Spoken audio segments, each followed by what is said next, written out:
नमस्कार. आऊचा खाऊ या यूट्यूब चॅनलवर मी मेधा तुमच्या सगळ्यांचं मनापासून स्वागत करते. मराठमोळ्या जेवणामध्ये जेवणाची लज्जत वाढवणारा हमखास असणारा पदार्थ म्हणजे मेथकूट. हे मेथकूट वापरून तुम्ही दडपे पोहे करू शकता. हेच मेथकूट तुम्ही चिवड्यात पण वापरू शकता. कधीतरी तोंडी लावणं म्हणून सुद्धा तुम्ही मेथकुटाचा वापर करू शकता. आणि कोकणामध्ये हमखास खाल्ला जाणारा पदार्थ आटवल, व्हिडिओ मी तुम्हाला आधी दाखवलाय, त्यात पण आपण मेथकूट वापरलेला आहे. असं आपल्या जेवणाची लज्जत वाढवणारा खमंग असा पदार्थ मी आज तुम्हाला करून दाखवणार आहे. ते म्हणजे मेथकूट, आजीच्या हातची म्हणजेच आऊच्या हातची रेसिपी. चला तर मग आता आपण रेसिपी बघूया. हे पहा, आता आपण मेथकुटाची रेसिपी बघूयात. त्यासाठी मी आधी गॅसवर एक कढई ठेवली आहे. त्यामध्ये मी घालणार आहे, गॅस चालू करते आणि त्यामध्ये मी घालणार आहे अर्धा किलो हरभऱ्याची डाळ. साधारण 1 किलो मेथकूट तयार होईल असं मी तुम्हाला प्रमाण सांगणार आहे. वाटीनी म्हणलं तर 3 वाट्या ही मी हरभऱ्याची डाळ घेतलीये. सुरुवातीला गॅस मोठा ठेवते कढई तापेपर्यंत. नंतर मीडियम फ्लेमवर सतत हलवत डाळ भाजायची. बारीक गॅसवर जाता भाजली की काही डाळ कच्ची राहते, काही भाजली जाते, काही करपते. म्हणून मीडियम फ्लेमवर आपण सतत हलवत असं हे डाळ भाजणार आहोत. डाळ किती भाजायची तर डाळ गार झाल्यानंतर आपण जर दाताखाली चावून बघितली तर ती अशी कुडकुडीत अशी लागली पाहिजे. तुटताना असा कुडकुड आवाज आला पाहिजे इतपत भाजायची. म्हणजे साधारण 10 ते 15 मिनिटं आपण मंद गॅसवर ही डाळ भाजून घेणार आहोत. आता कढई गरम झालीये, मी गॅस मीडियम करते.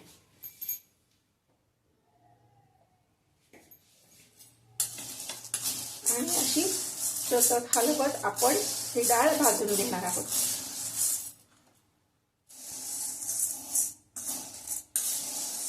हे पहा, ही इथपर्यंत अशी ह्या पद्धतीने डाळ भाजायची आहे. ही डाळ खुसखुशीत पण झाली पाहिजे, त्याला डाग पण पडायला नको. अशा पद्धतीने मीडियम गॅसवर मी 10 मिनिटं ही डाळ भाजलेली आहे. आता मी काय करणार, इथे मी खाली एक स्वच्छ कॉटनचं कापड अंथरलंय आणि त्याच्यावर मी ही डाळ काढणार आहे.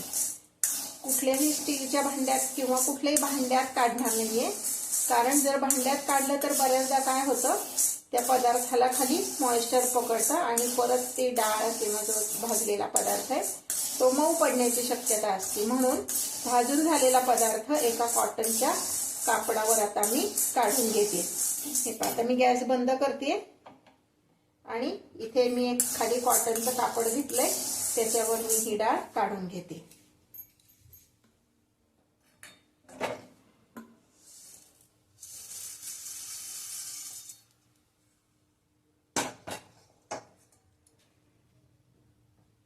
आता मी पुन्हा गॅस चालू केलाय.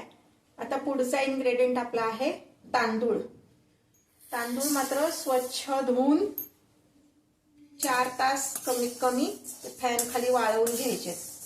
तांदूळ भाजताना मात्र गॅस मंद गॅसवर भाजायचे, मीडियम नाही. डाळ आपण मीडियम गॅसवर भाजली, तांदूळ मंद गॅसवर भाजायचे. तांदूळ किती घेतले तर 250 ग्रॅम तांदूळ घेतलेले आहेत. म्हणजे आता इथे मी तुम्हाला हे वजनी प्रमाण सांगितलंय. वाटीचं प्रमाण जर सांगायचं झालं तर 3 वाट्या हरभऱ्याची डाळ घेतली आणि 1.5 वाटी तांदूळ घेतले.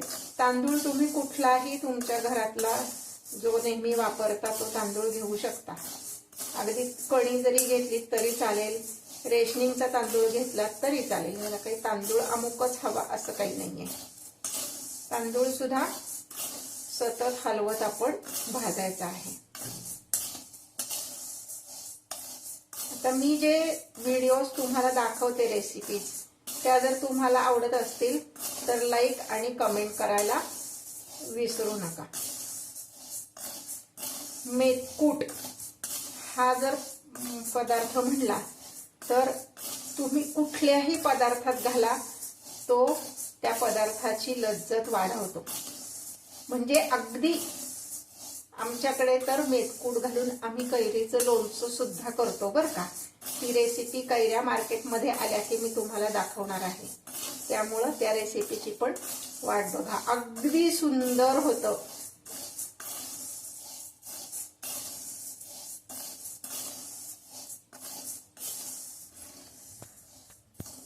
हे पहा, असे किंचित तांदूळाचा रंग बदलायला पाहिजे. फार करपवायचे नाही किंवा अगदी गुलाबी रंग वगैरे असं काही नाही. किंचित त्याचा रंग बदलला पाहिजे. मीडियम गॅसवर मी 5 ते 7 मिनिटं फक्त हे भाजलेले आहेत. आता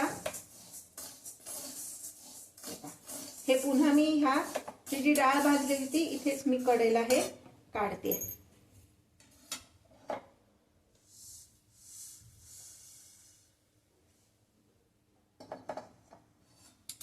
आता मगाशी मी जे तुम्हाला म्हणलं की नाही की डाळ गार झाल्यानंतर ती अशी आपण जर खाऊन पाहिली तर त्याचा कोडून असा आवाज आला पाहिजे. तर ती खाऊन बघायची गार झाल्यावर, म्हणजे मग नसेल तर आपल्याला पुन्हा भाजता येते. असं छान कुडूम कुडूम असा आवाज आला पाहिजे त्याचा. आता ह्यातला पुढचा इन्ग्रेडियंट आहे ती म्हणजे उडदाची डाळ. ही डाळ आपण स्वच्छ कॉटनच्या कपड्यांनी पुसून घ्यायची, म्हणजे त्याच्यावरची जी काय पावडर वगैरे असेल ती जाते. धुवून घ्यायची नाहीये, कारण धुवून घेतली तर ती चिवट होती आणि मग पदार्थ आपला बिघडतो. तर स्वच्छ कॉटनच्या कपड्याने ती पुसून घ्यायची. उडदाची डाळ पटकन भाजली जाते. अगदी 2 ते 3 मिनिटात उडदाची डाळ भाजली जाते. म्हणून मीडियम गॅसवरच, आणि कढई एकदा तापली की मीडियम गॅसवर पदार्थ पटपट भाजले जातात. बऱ्याचशा घरांमध्ये मेथकूट हे जेव्हा आपला कुळधर्माचा जो स्वयंपाक असतो तेव्हा चटणीच्या खाली मेथकूट हमखास लागतंच. त्यामुळं मेथकूट आपलं घरात असणं मस्ट. आणि घरी केलेलं मेथकूट आपल्याला अगदी छान खमंग, म्हणजे भातावर जर घातला ना तर तो मेथकूटाचा जो वास येतो ना तो म्हणजे आहा हा, स्वर्ग सुख. अजूनपर्यंत जर तुम्ही माझ्या चॅनलला सबस्क्राईब केलं नसेल तर सबस्क्राईब करा. शेजारी बेल आयकॉन दिलेला आहे त्यावर क्लिक करा, म्हणजे माझे नवीन नवीन रेसिपीजचे व्हिडिओज तुमच्यापर्यंत नोटिफिकेशन येईल. हे पहा, असं सतत हलवत डाळ भाजली ना ती डाळ छान खमंग भाजली जाते. हे सुद्धा करपवायचं नाही, काळं नको व्हायला, पण डाळीचा रंग बदलायला हवा.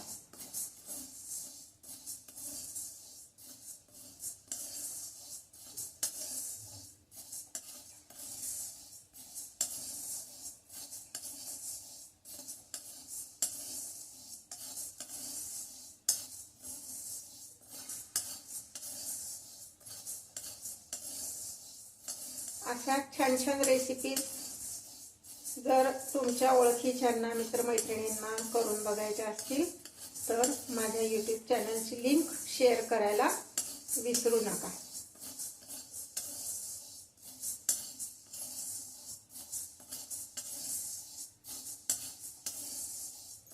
आता ही डाळ छान अशी भाजत आलेली आहे. 1-2च मिनिटं अजून आपण परत ही भाजणार आहोत.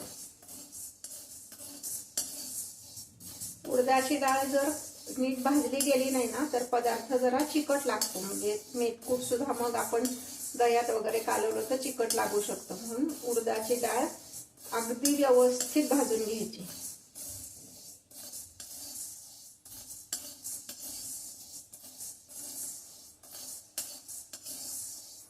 डाळ भाजून झालेली आता ही मी काढते. हे जे आपण कापड अंथरलेलं आहे त्याच्यावरच सगळे पदार्थ एकत्र काढले तरी चालणार आहे. फक्त काळजी घ्यायची की प्रत्येक पदार्थ आपण व्यवस्थितच भाजलेला आहे, म्हणजे मग समजा परत भाजायची गरज पडणार नाही. पण समजा गरज पडलीच तर वेगळे वेगळे पदार्थ आपल्याला परत भाजता येते. हे पाता ही भाजून झाली आहे, व्यवस्थित भाजलेली आहे, त्यामुळे मी एकत्रच सगळे पदार्थ काढते.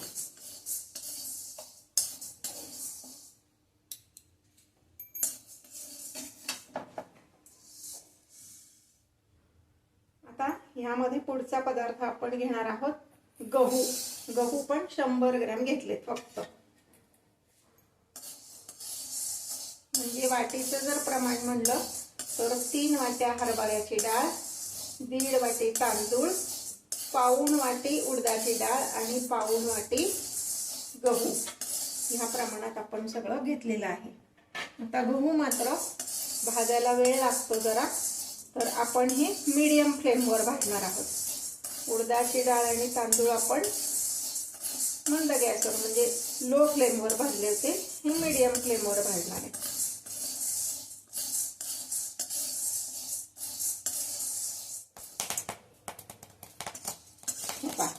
गहू किती भाजायचे तर असा चटचट आवाज यायला लागतो त्याचा, ते फुटायला लागतात इथपर्यंत भाजायचे.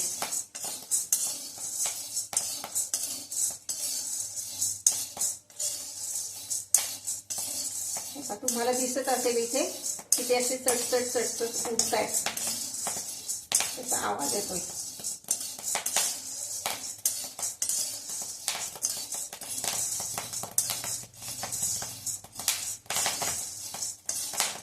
चटचट वाजायला लागले की 1 मिनिट फक्त आपण भाजायचे आणि मग काढून घ्यायचे.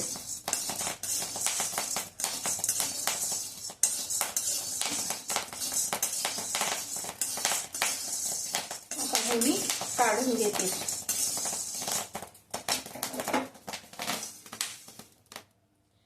आता आपला पुढचा इन्ग्रेडियंट आहे जो ह्या पदार्थाची लज्जत वाढवणार आहे, तो म्हणजे जिरे. साधारण अर्धी वाटी मी जिरे घेतलेले आहे. पण आता मी काय करणार आहे, गॅस बंद करणार आहे. ही कढई गरम आहे, तेवढ्या गरम त्या हीटवरच जिरे फक्त परतून घेणार आहे. तेवढ्या ह्याच्यावर जिरे छान भाजले जातात. असे साधारण 2 मिनिट परतले की जिरे छान भाजले जातात.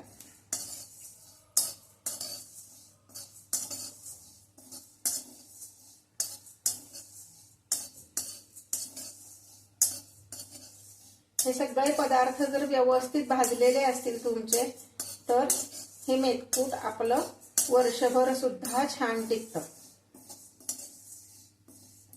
घट्ट झाकणाच्या बरणीत भरून ठेवायचं. ओला चमचा न लावता कोरड्या चमच्यानी दुसऱ्या एका छोट्या बरणीत आपल्या नेहमीच्या वापरासाठी काढून घ्यायचं. म्हणजे मग सारखं त्याला ओला हात किंवा ओला चमचा लागत नाही. असं हे वर्षभर टिकतं. आता हे जिरे छान एवढ्या त्या कढईच्या गरम ह्याच्यावर भाजून झालेत. मी आता हे असेच कढईत ठेवणार आहे कढई गार होईपर्यंत, म्हणजे तेवढ्या त्या हीटवर ते व्यवस्थित भाजले जाणार आहेत. आणि मग नंतर मी ते ह्यामध्ये मिक्स करणार आहे. हे पहा, हे आता हे सगळं धान्य आपली भाजून झालेली आहेत. ही अशीच ह्या जे कापडावर मी ठेवलेत अशीच ठेवणार आहे. ती पूर्ण गार होऊन द्यायचे आणि पूर्ण गार झाल्यानंतर आपण हे गिरणीतनं दळून आणायचे. गिरणीतनं दळून आणताना ते बाजरीवर वगैरे दळत नाहीयेत ना, एवढंच फक्त आपण बघायचे. हे पहा, हे मेथकूट मी गिरणीतून दळून आणलंय आणि आता ते पूर्ण गार झाल्यानंतर त्यात बाकीचे इन्ग्रेडियंट्स मी मिक्स करणार आहे. तत्पूर्वी मी हे चाळून घेते, कारण गिरणीतून एखाद्या वेळेस त्यात दुसरं काही मिक्स होऊन किंवा कोंडा त्यात निघू शकतो, म्हणून आधी सगळं ते चाळून घ्यायचे. चाळून घेत मी हे पाहता मोठ्या एका पसरट भांड्यात मी हे चाळून घेते.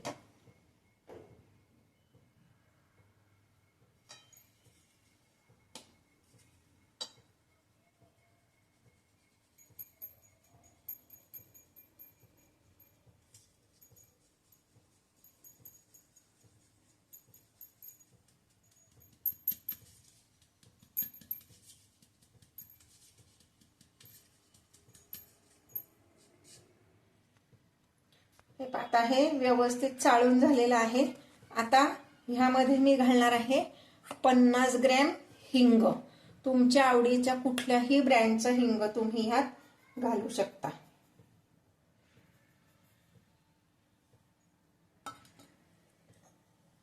पंचवीस ग्रॅम हळद. ही सुद्धा तुम्ही कुठल्या ब्रँडची वापरता ती ह्यामध्ये घालू शकता. आणि फक्त 25 ग्रॅम, फक्त 25 ग्रॅम लाल तिखट. आता हे फक्त व्यवस्थित मिक्स करून घ्यायचे सगळं, बाकी काही करायची नाही, चाळायची गरज नाही. व्यवस्थित मिक्स केलं की ते छान तयार होतं, मस्त खमंग वास येतोय ह्याचा. आता बरेच जण ह्यात सुंठ, मोहरी, अजून काय काय घालतात, पण मग त्याचं नंतर त्याला खूप उग्र वास येतो मोहरीचा वगैरे, म्हणून मी ह्यात काही घातलं नाहीये. तुमच्या आवडीनुसार तुम्ही ह्यात ऍड करू शकता. जर सुंठ घालायची झाली तर ती पण फक्त 25 ग्रॅम घालायची, जास्ती घालायची नाही. आमच्याकडे आवडत नाही म्हणून मी घालत नाहीये. तुम्ही तुमच्या आवडीनुसार ह्यात घालू शकता. अजूनपर्यंत जर तुम्ही माझ्या चॅनलला सबस्क्राईब केलं नसेल तर चॅनलला सबस्क्राईब करा, लाईक करा, कमेंट करा आणि बेल आयकॉन दाबायला विसरू नका, म्हणजे माझे नवीन नवीन व्हिडिओज तुमच्यापर्यंत येतील. आता हे पहा, हे मी व्यवस्थित मिक्स केले. आता तरी सुद्धा मी हे 2 तास असंच ठेवणार आहे, लगेच बरणीत भरणार नाहीये. 2 तासानंतर मी तुम्हाला दाखवते. ह्याला छान पिवळसर असा हळदीचा रंग येतो. हळद, तिखट हे सगळं कच्चच घातलेलं आहे. थोडीशी कच्ची हळद पण आपल्या खाण्यात हवी. का तर आपल्या पोटात जर काही अल्सर किंवा काही सूज असं असेल तर त्या कच्च्या हळदीमुळं बरं होतं, म्हणून कच्चीच हळद घालायची. तिखट तुम्ही स्किप केलं, समजा तुम्हाला आवडत नसेल तरी चालू शकतं. म्हणजे जर तुम्ही सुंठ घालणार असाल तर तिखट नाही घातलं तरी चालेल, सुंठेचा पण स्वाद छान लागतो. हे पाहता, हे मी मिक्स केलंय. 2 तासानंतर पुन्हा तुम्हाला दाखवते कसं दिसतंय ते.